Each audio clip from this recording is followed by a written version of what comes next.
오늘 우리가 읽은 사도행전 10장 34절에서 48절 말씀을 중심으로 해서 성령의 임하심은 이라는 제목으로 말씀을 나눌 때 큰 은혜 되시기를 간절히 축원합니다. 오늘 말씀은 하나님께서 이방인의 가정인 고넬료의 집에 베드로가 초청받아 가서 그곳에서 말씀을 전하실 때 일어난 사건을 기록해 놓고 있습니다. 그러면서 이방인 고넬료의 집을 방문해 가지고서 하나님이 어떤 분이신지에 대해서 베드로가 설명을 하고 설교를 하고 있었어요. 어떻게 놀라운 일들을 이루셨으며 또 예수님께서 어떤 일을 이루셨는지에 대한 부분들을 언급하면서 베드로가 그들에게 이렇게 증언하기 시작해요. 35절 말씀을 다시 한번 봅니다. 시작. 각 나라 중 하나님을 경외하며 의를 행하는 사람은 다 받을 수 있는 줄을 깨달았도다. 하나님 그가 이방인에게 와가지고 지금 복음을 전하는 일이 어떤 면에서 보면 유대인에게는 잘못된 일들이었거든요. 근데 그들이 전하면서 뭐라고 이야기합니까? 하나님을 경외하여 의를 행하는 사람들은 다 받을 수 있는 줄 깨달았다. 유대인만이 아니고 이방인에게도 하나님께서 다 받으시는 일들임을 그 베드로는 지금 증언하고 있는 부분들이었던 것이죠. 바로 하나님을 경외하며 의를 행하는 자를 다 받으신다. 하나님은 주님을 사랑하는 자를 외면하지 않으세요. 믿으십니까? 아멘.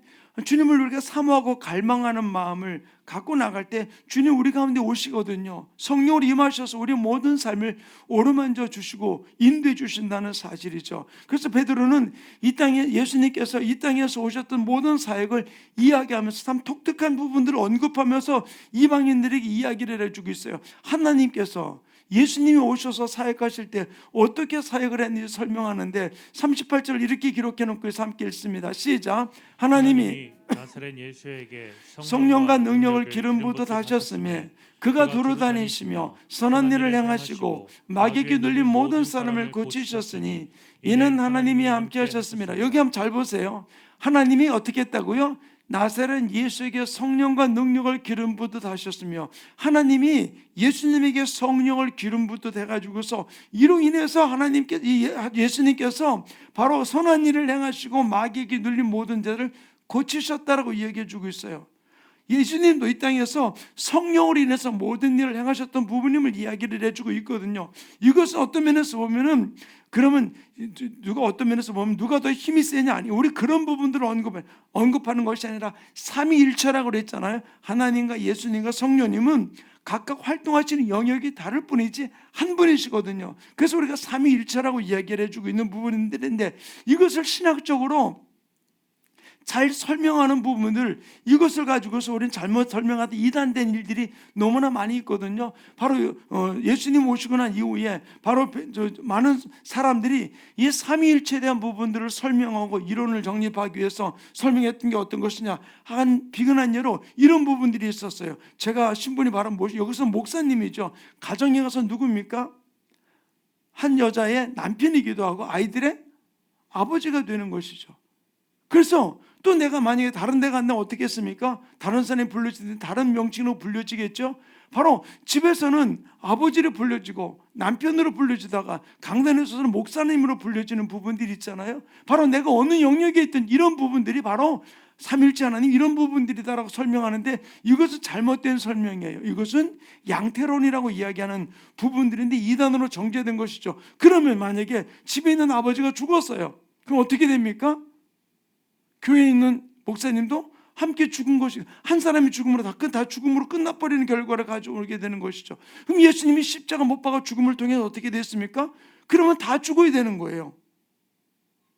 그래서 이것을 가지고 설명했던 부분들을 양태론이라고 그러는데 그것은 이단이에요. 잘못된 부분들로 이야기해주고 있는 것이 이것을 지금 이단들도 이런 부분들을 쓰고 있는 일들을 왕왕 볼 수가 있어요.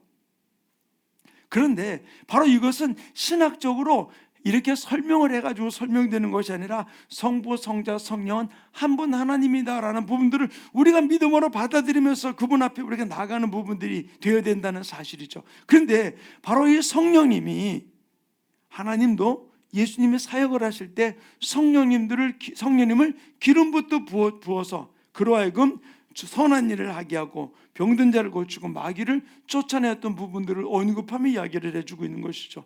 이 이야기를 해주고 있는 이유는 다른 것이 아니에요. 성령 사역이 얼마나 귀중하신 것인지 성령님 임하여서 예수님도 사역하셨듯이 바로 우리들도 성령이 아니고서 아무 일도 할 수 없음을 얘기해 주고 있는 것인데, 하나 더 부연 설명한다면 예수님이 능력이 없어가지고 성령 받기를 기다리고 있었느냐? 아니에요. 바로 우리들 나그럼 성령 사역이 얼마나 귀중한지에 대한 부분들을 보여주고 깨우쳐주기 위함이었다는 사실인 것이죠. 이것을 베드로가 우리들에게 성령이 얼마나 귀중한 것인지에 대한 부분들을 언급하며 이야기해주고 있는 것이 바로 이방인들 이 고넬료의 가정에서 이 부분을 이야기를 해주고 있는 것이죠. 그러면서 성령 받았던 베드로가 우리 자신이 어떤 일을 행했는지에 대한 부분들을 언급하면서 39절을 이렇게 기록해 놓고 있어 함께 읽습니다. 시작. 우리는 유대인의 땅과 예루살렘에서 그가 행하신 모든 일의 증인이라. 그들이 나무에 달아 죽였으나. 자, 여기서 우리는 바로 이렇게 우리가 예수의 증인된 이유가 성령으로 우리가 이 모든 일에 증인되었던 일들임을 고백하며 나가는 모습을 볼 수 있는 것이죠. 바로 예수님이 행하신 일이 증인이다. 예수님이 행하신 일에 우리가 증인되었음을 이야기해 주고 있는데, 증인은 그냥 된 것이 아니죠. 증인은 바로 무엇입니까? 봐야 돼, 목격해야 되는 것이죠. 그 현장을 만난 부분을 이야기해 주고 있는 것이죠. 근데 베드로는 직접 눈으로 본 사람이었었어요. 근데 우리들에게 있어서는 어떤 모습입니까? 우리가 성령이 임하여서 그 모든 일로 주님이 행했던 모든 일들을 우리가 경험한 자가 됨을 언급하며 이야기를 해주고 있는 것이죠. 그러면 바로 죽으셨다가 사흘 만에 부활하셨던 것들을 당당하게 증거하고 나가면서 우리의 생명 되신 분, 부활의 첫 증인이 되셨던 분들에 대해서 바로 이 고넬료 가정에서 베드로가 언급하며 그들에게 설명하고 있는 것이죠. 그러면서 그 명령을 또다시 고백하면서 어떻게 이야기해 주고 있느냐? 41절과 43절은 계속해서 이렇게 고백하고 있어요. 함께 읽습니다. 우리에게 명하사 백성에게 전도하되 하나님이 살아있는 자와 죽은 자의 재판정으로 정하신 자가 곧 이 사람인 것을 증언하게 하셨고, 그에 대하여 모든 선지자들도 그를 믿는 사람들이 다 그의 이름을 힘입어 죄사함을 받는다 하였느니라. 여기서 말했을까? 우리에게 명하사, 바로 성령으로 우리에게 명하사 이 모든 일의 증인으로서 우리를 사용하고 있음에 대한 부분들을 언급하며 바로 믿는 자들에게 죄사함을 받았다라고 선포하면서 우리가 이제는 더 이상 죄인이 아니요 우리가 하나님 앞에서 의로운 자로 달려가게 되었음을 고백하며 이야기를 해주고 있는 것이죠. 그런데 지금 베드로가 예수님께서 행하셨던 놀라운 일들을 지금 쭉 설명하고 있는 과정 가운데 그 설명을 듣던, 그 설교를 듣고 있던 이 고넬료 가정 속에 어떤 일이 벌어졌느냐? 44절 우리 한번 같이 읽겠습니다. 시작. 베드로가 이 말을 할 때 성령이 말씀 듣는 모든 사람에게 내려오시니, 지금 어떻게 됐어요? 이방인인 이들에게 이 하나님의 말씀을 증거할 때, 예수님의 사역에 대해서 증거할 때 그들이 어떻게 되었다고요?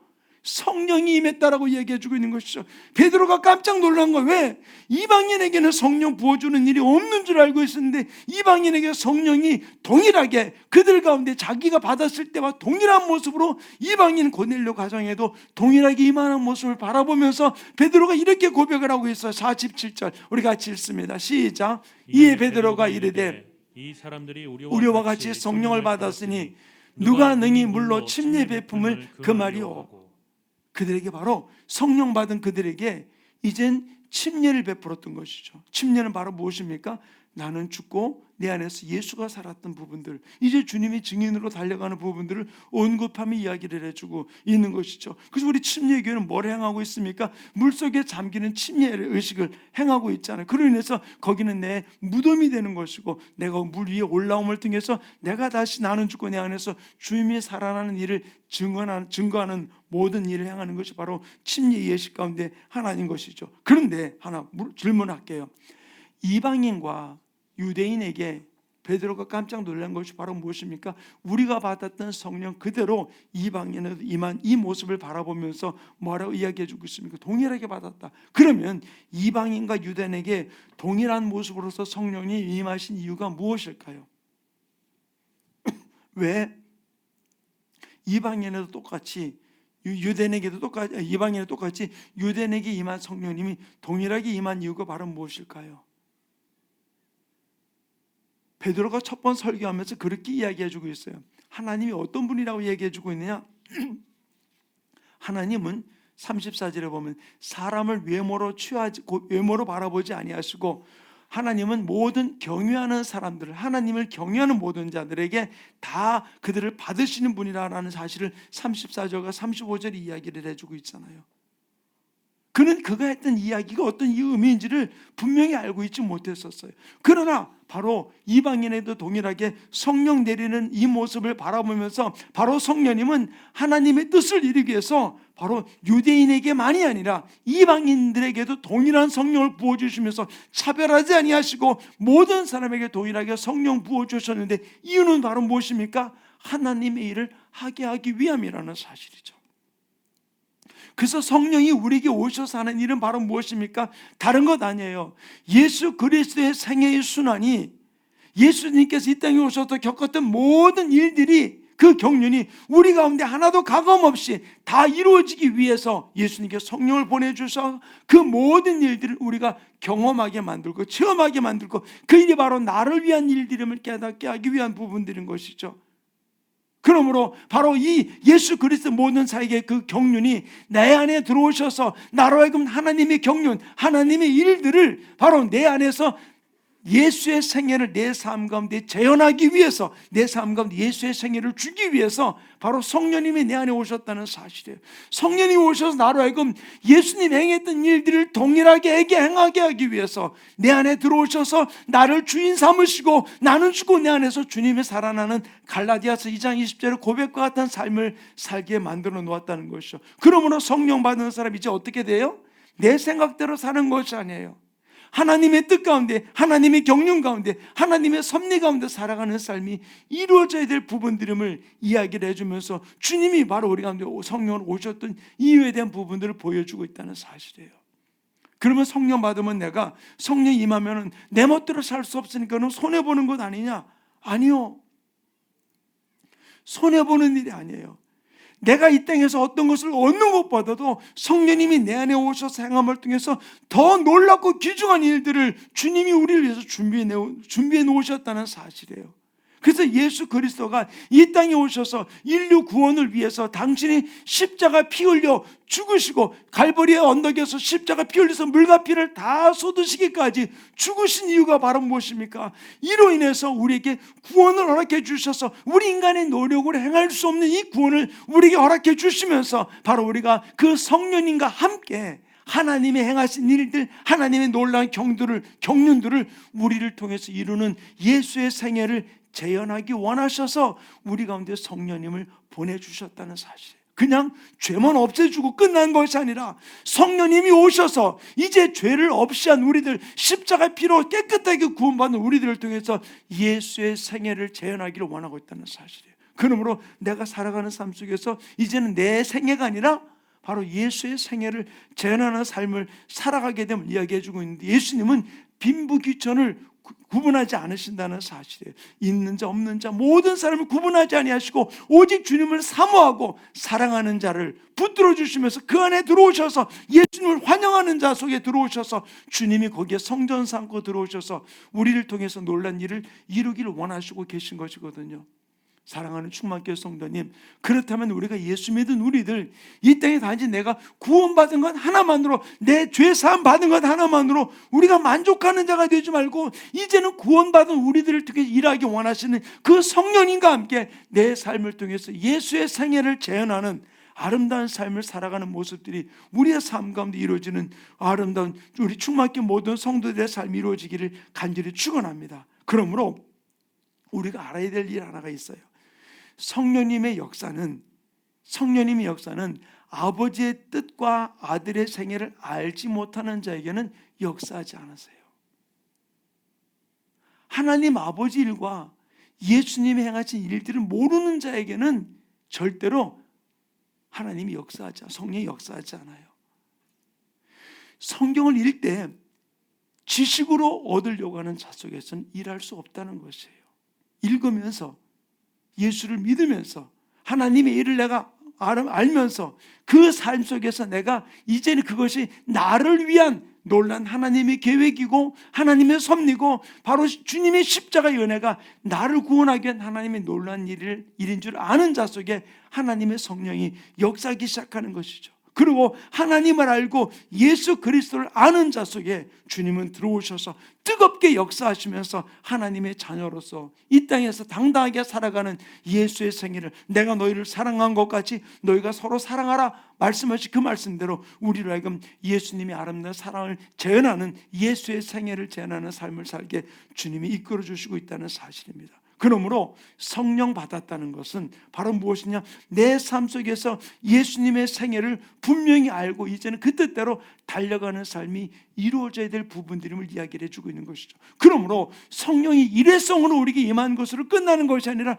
매일매일 그분의 임재를 구하고 그분의 임재 가운데 우리가 한 걸음 한 걸음 달려갈 때 내 매일의 삶 속에서 그분과 동행하며 내 삶 속에서 예수의 생애를 재현하는 아름다운 삶이 어떤 곳에서 나타나게 되느냐, 가정 안에서도, 일터와 직장 가운데서도, 또는 예배 가운데서도 우리가 나타나는 삶이 이루어지는 것이죠. 1980년대에 보면 아주 인기가 있었던 베스트셀러가 하나 있었어요. 그게 뭐냐면은 예수라면 어떻게 하실까라는 책이었었어요. 신학교 다니면서 그 책을 읽으면서 많은 도전을 받았던 적이 있었거든요. 예수님이라면 과연 이 환경 속에서 어떻게 하셨을까? 예수님이라면 과연 내가 직장 이런 모습 속에서 어떤 일을 하셨을까? 어떻게 하셨을까요? 그 이야기를, 그 책을 읽으면서 많은 도전을 받았고 진짜 순간순간 주님이 원하시는 삶으로 달려가기 위해서 몸부림쳤던 기억과 또 많은 친구들과 함께 그 책을 읽으면서 서로 대화를 나눴던 적이 있었어요. 진실로 성령이 내 안에 임했다면은 이제는 내 삶 가운데서, 주어진 가정 가운데서 예수님이라면 어떻게 하셨을까? 직장 속에서, 학업 속에서 예수님이라면 과연 어떻게 하셨을까? 그분이 원하시는 모습대로 우리가 달려가는 삶이 이루어져야 돼요. 그런데 예수님을 믿음에도 불구하고 예수님이라면 어떻게 하셨을까라는 이 고백 앞에 그렇게 생각은 하지 않았다 할지라도 과연 하나님을 믿는 사람은 어떻게 살아갈 것인가 나가는 부분들 앞에서 우리의 모습이 어떻게 보여주고 있습니까? 하나님이 원하시는 일이 무엇인지를 모르는 게 아니에요. 이렇게 행하기를 원하시는 줄 알고 있음에도 불구하고 그렇게 행하지 않고 내 생각대로 살아갈 때가 없지 않아 많이 있어요. 왜 그럴까요? 믿음이 약해서? 내가 죄인이 돼서? 내가 부족해서? 틀린 얘기는 아니에요. 그런데 나를 자학하지 말고 우리가 알아야 될 일이 있어요. 내가 신앙생활 이렇게 오래 했으면서도 내가 왜 그 뜻대로 살지 못할까? 왜 아는 대로 실천하지 못할까? 라고 하는 고민이 있을 수 있어요. 그런데 여기서 우리가 알아야 될 부분이 있어요. 우리에게는 영과 혼과 육이 있어요. 2분법도 쓰고 3분법도 써요. 영과 혼을 하나로 보고 있고 육으로 하나로 보는 2분법도 있어요. 성경에는 이야기해 주고 있거든요. 그런데 가장 잘 설명해 줄 수 있는 것은 영과 혼과 육을 세 개로 분리하는 거예요. 근데 내가 왜 하나님 뜻대로 살아가지 못하는 이유가 바로 무엇일까? 생각은 뭔지 알고 있는데, 혼은 무엇인지 알고 있는데 왜 육이 그렇게 살지 못하는 이유가 바로 무엇일까? 다른 게 아니에요. 내 영이 건강하지 못하기 때문에 그래요. 육이 잘못된 게 아니에요. 내 생각이 잘못된 게 아니에요. 내 영이 건강하면은 이 영의 생각이 혼으로 들어가서 혼이 내 생각을 주관함을 통해서 육을 이기고 나가는 부분도 이루어지게 되는 거거든요. 근데 바로 주님 말하셨습니다. 내 영혼이 잘된 것 같이 보험사가 잘 되고 강건하리라고 그랬잖아요.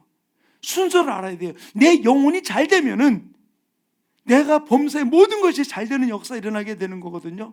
그러므로 우리가 할 일은 바로 무엇입니까? 우리가 죄인인 줄 주님은 알고 계세요. 우리가 죄 짓는 존재라는 사실을 주님은, 하나님은 알고 계세요. 그렇기 때문에 우리가 예수님이 필요한 것이고, 그렇기 때문에 우리가 회개하며 주님 앞에 나가야 될 일인 것이거든요.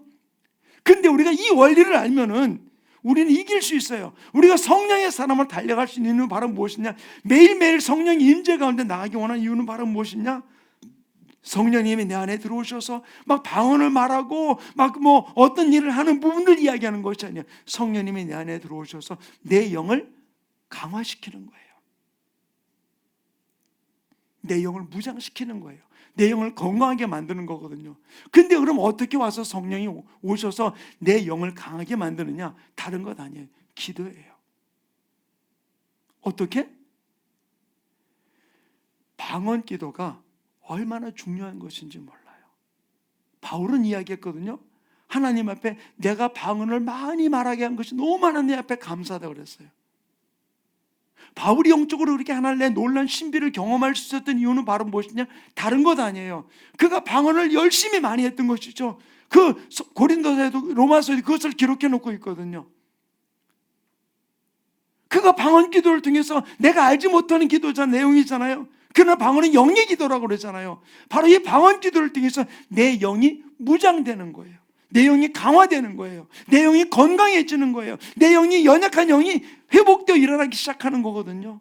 그래서 이 방언 기도를 많이 할 때 내 영이 회복하면서 바로 혼을 붙들게 되는 것이죠. 내 생각이 붙들게 되는 것이죠. 그러므로서 이 생각이 강하게 됨을 통해서 바로 육을 이기고 나가는 아름다운 역사가 일어나게 되는 것이죠. 그러므로 성령의 사람은 하나님의 놀라운 일들을 바로 우리가 분명히 알고서 그 성령님이 내 안에 들어오셔서 내 모든 것을 주관해 가도록 이끌어내는 것이죠. 바울이 바로 오늘 같은 이 베드로가 이야기하는 것이 바로 무엇입니까? 성령이 그를 붙들었을 때 그가 알고 있었던 건 유대인에게만 복음은 이 성령이 임하는 줄 알고 있었어요. 그는 성령 받았지요. 그러나 성령님이 고넬료에게 뭐라 그랬습니까? 10장 초반에 뭐라 그랬습니까? 우리가 읽지는 않았습니다만은 그가 요바에 거하고 있을 때 이 고넬료의 종들이 찾아와가지고서 그를 데리러 갈 때 하늘로부터 부정한 짐승들이 내려온 것을 바라보면서 먹지 않는다고 그랬을 때 내가 왜 거룩하다는 것을 네가 부정하다 말하느냐 라고 이야기하면서 그들이 왔을 때 내가 보낸 사람이니까 따라가라라고 이야기했던 것이죠. 그러나 이 베드로에게는 아직까지도 성령님이 그 영 안에서 무엇을 깨뜨리지 못하느냐, 그 생각 속에서 유대인에게만 복음이 전해지고 유대인만 성령 받는다는 사실을 알고 있었던 것이죠. 그러나 그가 성령이 이끌려서 하나님이 가라고 그러니까 그는 고넬료의 집에 갔던 것이죠. 그런데 그곳에서 하나님의 말씀을 전할 때 그들에게서 성령이 임하는 모습을 바라보면서 바로 우리와 동일하게 이방인에게도 성령이 임하는 모습을 바라보면서 내가 이들에게 침례를 주지 않을 수 없음을 이야기하면서 그들에게 침례를 베풀게 되었던 모습을 찾아볼 수 있어요. 성령님이 내게 임함을 통해서 나의 연약한 부분을 한 걸음 한 걸음 마치 양파 껍질 벗기듯이 하나를 벗겨가면서 하나님의 사랑으로 달려가게 만들어 놓는다는 것이죠. 또 내 영을 강화시키는 것이 바로 무엇입니까? 우리가 방언 기도고 우리가 또 말씀을 읽는 거예요. 내가 말씀을 읽고 나갈 때 내 영이 성숙해지고 강해지는 거거든요. 그리고 예배를 통해서 내 영이 막 기쁨을 누리게 되는 것이에요. 어떤 분들은 찬양을 부르면서 기쁨을 누리는 사람이 있어요. 찬양 가운데 임하셔서 그 영을 만져주는 것이죠. 방언 기도를 통해서 또 말씀을 읽으면서 우리 영이 강화되는 부분들이죠. 그럼을 통해서 하나님 원하시는 역사가 일어나게 되는 것인데, 바로 만약에 성령님의 역사가 없다면은 우리가 예수 그리스도께서 이루신 모든 복된 소식을 들을 수도 없는 것이고, 또 혹여나 그걸 들었다 할지라도 그 안에는 생명이 없기 때문에 그것이 내 영혼을 만질 수가 없다는 거예요. 왜 이것을 제가 자신 있게 이야기하느냐? 제가 신학교 1학년 때 우리 학교에서 침례신학대학교에서 세계 문화사를 가르쳤어요. 왜? 목회자들이 되려면은 세계 모든 것들을 알아야 된다고 그래서 세계 문화사를 가르치는, 그때 충남대학교에 유명한 교수님이 오셔서 우리 가르쳤거든요. 그분은 넌 크리스찬이야, 예수 믿는 분이 아니었었어요. 근데 그분이 우리 학교 오셔서 강의를 하시면 첫 번째 시간에 말하고 뭐라고 그러냐면, 그분은 독일에서 유학을 하고 박사학위를 받고 오신 분이었거든요. 근데 뭐라냐면 자기는 그리스도인이 아닙니다. 그런데 세계 문화사를 공부하다 보니까 자기가 성경을 안 읽었다고, 그 신구약 성경을 메독을 했다는 거예요. 그런데 그분은 예수 믿는 사람이 아니었었어요. 왜? 성령님이 그가 말씀을 지식으로 받아들이니까, 그 예수님을 영접하지 않았기 때문에 성령님이 역사하실 수 없었던 것이죠. 단지 하나의 예수 그리스도의 하나님의 역사를 사건으로 학문적으로만 바라봤던 부분들이었던 것이죠. 성령님이 없으면은 예수가 나의 구세주인 줄을 모르게 돼요. 성령의 역사를 깨달을 수 없고요. 또 내 안에서 주님이 나에게 생명 주심을 깨닫지 못해서 영원한 멸망의 자리에 아무도 것도 모르고 그냥 들어갈 수밖에 없는 것이에요. 그러나 성령님이 오셔서 내 영을 깨우쳐 주시면서 나로 하여금 주님 앞에 나아가는 생명의 길을 걷게 만들어 주신 것이거든요. 그러므로 우리는 알아야 돼요. 성령이 없으면 내 속에 아무리 예수에 대한 지식이 가득 차 있어도 그것은 나에게 생명을 줄 수 없어요. 성령으로 전해주지 않기 때문에 체험할 수 없는 것이고, 그러다 보니까 성령님이 내 삶을 인쳐주실 수 없는 거예요. 그러나 주님이 내 안에 들어오셔서 나를 만져주시면 내 안에서 예수의 생애가, 지식이 아닌 내 안에서 예수의 생애가 재현되면서 주님이 나를 만져주시고 성령을 체험하게 되면서 성령님이 내 안에 들어오셔서 나를 하나님의 자녀로 나를 인쳐주셔서 어떤 어둠도 빼앗지 못하게 우리를 붙들어 주시면서 우리를 주님 안에 나아가는 아름다운 역사를 만들어 주게 된다는 사실이에요. 오늘 우리가 부른 찬송은 너는 내 아들이라고 그러죠. 너는 내 딸이라고 이야기해 주고 있잖아요. 누가? 성령님이 내 안에 들어서 나를 인쳐주는 거예요. 힘들고 위기를 겪는 그 가운데서라도 성령님이 내 안에 있는 사람은 내가 하나님의 자녀됨을 알기 때문에 그 위기 속에서 다시 일어나면서 주님을 바라보는 역사가 일어나게 되는 줄로 믿습니다. 그러므로 사랑하는 충만교회 성도님, 성령님이 우리 가운데 오셔서 예수 그리스도의 생애가 내 안에서 헛되지 아니하고 나의 삶을 통해서 진실로 내 안에 예수의 생애가 이루어지면서 주님이 기뻐하는 삶을 살게 만들어 놓는다는 사실입니다. 그러므로 바로 주님의 말씀을 통해서 내 안에 하나님의 삶이 재현되면서 성령을 통해서 재현되면서 주님이 기뻐하는 역사가 일어나게 되는데, 우리는 오해하지 말아야 돼요. 성령 받으면 마치 광신자같이 모든 가족도 모든 세상도 다 잃어버리고 그거 다 무시하고 그냥 막 살아가는 부분들을 착각할 때가 있어요. 아니요. 성령님이 임하시면 우리는 이 땅에서 하나님이 내게 허락한 하나님의 주권을 인정하면서 이 자리 이 환경 속에 임한 하나님의 주권을 인정하면서 그 속에서 성실하고 진실하게 하나님의 주권을 인정하면서 한 걸음 한 걸음 그 자리 가운데도 하나님이 함께 하심을 고백하며 달려가는 역사가 일어나게 되는 줄로 믿습니다. 그렇기 때문에 핍박이 와도 환난이 와도 역경이 와도 흔들리지 않는 이유가 바로 무엇이냐? 그 자리에 있게 하신 분이 하나님이시고 이 자리에 나 혼자 있는 것이 아니라 어느 자리에 어느 곳에도 계시는 편만하게 계시는 하나님이 이 자리에도 나와 함께 있음을 고백하면서 주님이 원하시는 모습으로 성실하게 진실하게 그 속에서도 내가 너희를 사랑한 것까지 서로 사랑하라 말한 그 고백대로 사랑을 베풀며 하나님의 예수님의 생애를 재현하는 삶을 살게 된다는 사실이에요. 사랑하는 충만교회 성도님, 바로 성령님께서 내 안에 들어오셔서 이 모든 일들 이루어지면서 바로 내 영혼 속에 바로 주님께서 영원히 인쳐주셔서 어떤 일들 속에서 흔들리지 않냐고 달려가게 만들어주는 분이 다 바로 누구냐? 성령님이라는 사실이에요.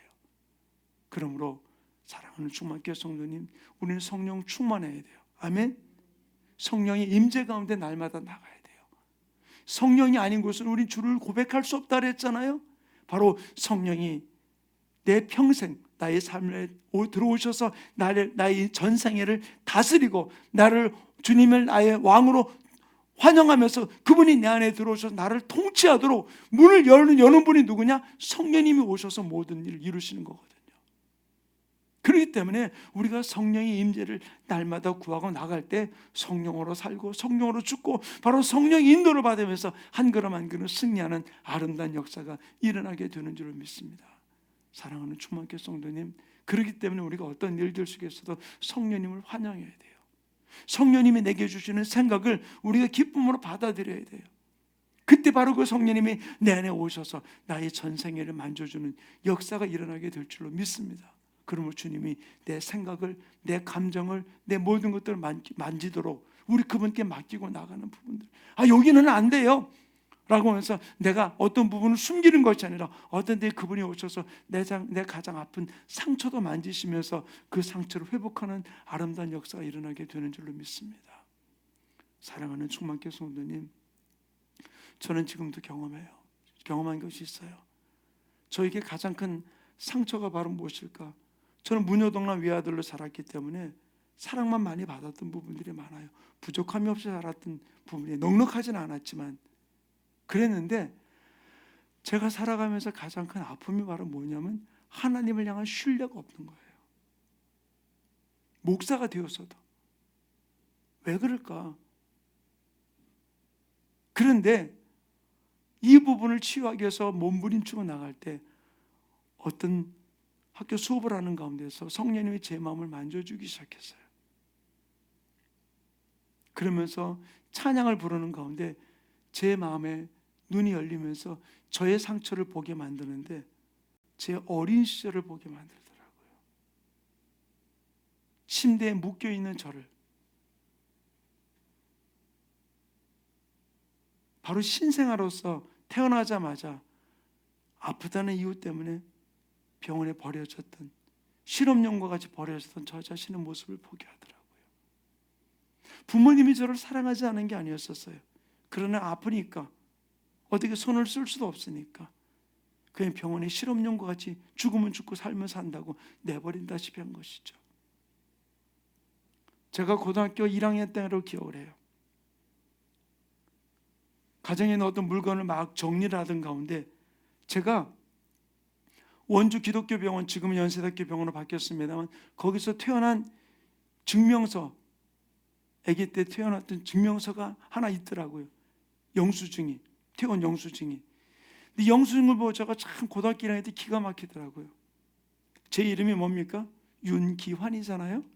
근데 그 영수증에는 뭐라고 되어 있느냐 하면은 1년이 지났는데도 거기 이름은 뭐냐? 윤애기. 이름도 지을 조차도 없었어요. 그러니까 아무도 나에게 관심이 있던 게 아니죠. 그러니까 병원에서 이름을 뭐라고 줘서 퇴원을 시켰냐면 윤애기예요. 근데 그 모습을 제가 임재 가운데 보게 하더라고요. 버림받았던 모습. 얼마나 많이 울었는지 몰라요. 그 부분을 놓고 한 달 동안 하나님 앞에 기도하게 하시더라고요. 몸부림치며 그걸 놓고 기도하는데 그 기도 가운데 주님이 저를 만져주시면서 어떤 면에 버림받았던 그 부분들, 그래서 육신의 부모를 신뢰하지 못하는 그것이 결국은 하나님 아버지를 신뢰하지 못하는 영역 속에서 그 부분이 회복되고 나니까 하나님이 내 아버지임을 고백하게 되었고 하나님을 신뢰하게 되면서 하나님 앞에 나가게 됐던 일들이 저는 지금도 눈에 생생하게 그 현장이 지금도 이렇게 이야기하면서 그려져요. 사랑하는 성도님, 성령님이 오셔서 내 마음을 만져주실 때 어떤 때 찬양 가운데 만져주고 말씀 듣는 가운데 만져주고 어떤 때 기도하는 가운데 만져줄 때 그 만지심 앞에 내가 고백하고 나갈 때 주님이 내 안에 들어오셔서 내 아픔을 회복시켜 주시고 연약감을 회복시켜 주셔서 내 영을 회복시켜서 건강으로 하나님 앞에 달려가는 아름다운 하나님의 사람으로 만져주는 역사가 일어나게 되는 줄로 믿습니다. 그러므로 사랑하는 충만교회 성도님, 성령님을 환영하여 성령님 임재를 구하고 주님을 바라보고 나갈 때 성령님 오시옵소서. 내 삶을 장악하여 주시옵소서. 왕으로 임하여 주시옵소서. 내 안에 거해서 나의 삶을 만져주시고 아픔을 회복시켜 주시고 상처를 회복시켜 주시고 내가 이 육신의 환경을 이기지 못하는 내 삶을 주님 영으로 나를 무장시켜 주셔서 한 걸음 한 걸음 이기며 나가는 하나님의 사람들에게 나를 붙들어 달라고. 우리 아까 불렀던 복음성가 가운데 나의 안에 거하라 나는 내 하나님이니 모든 환난 가운데 너를 지키는 자라. 두려워하지 말라 내가 널 도와주리니 놀라지 말라 내 손 잡아주리라. 내가 너를 지명하여 불러왔나니 너는 내 것이라. 우리 찬양의 가사로 끝나지 말고 주님이 내 안에 들어오셔서 마귀 사탄이 나를 흔들어 놓을 때도 주님이 말씀하십니다. 너는 내 아들이다. 너는 내 딸이다. 내가 너를 붙들고 언제 어떤 환경을 놓지 않을 거다. 그 주님이 내 주인임을 고백하면서 끝까지 달려갈 수 있도록 그분 앞에 내 마음을 열어야 돼요. 그분이 임재 가운데 나가야 돼요. 그분이 내 안에 충만하실 수 있도록 우리가 방언하는 사람 방언으로 기도하고, 또 방언을 못 받은 사람 방언을 받기를 사모하면서 기도하고 몸부림치며 나가고, 내 삶 가운데서 내가 하나님의 말씀을 읽으며 예배 가운데 나갈 때 주님이 내 영이 강화되면서 하나님의 손에 붙들려 나가는 아름다운 역사가 일어나게 될 줄 믿습니다. 우리 이 찬양을 함께 고백하고 우리 함께 기도하는 시간을 갖기를 원합니다.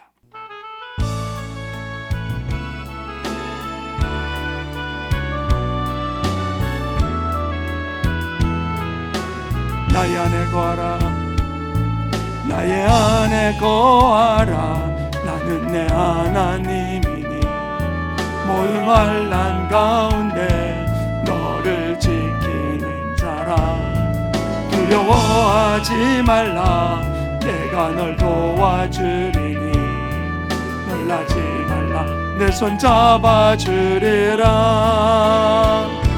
내가 너를 지명하여 불렀나니 너는 내 것이라, 내 것이라. 너의 하나님이라. 내가 너를 보배롭고 존귀하게 여기노라. 너를 사랑하. 다시 한번 고백할까요? 나의 안에 거하라. 나는 내 하나님이니 모든 환난 가운데 너를 지키는 자라. 두려워하지 말라,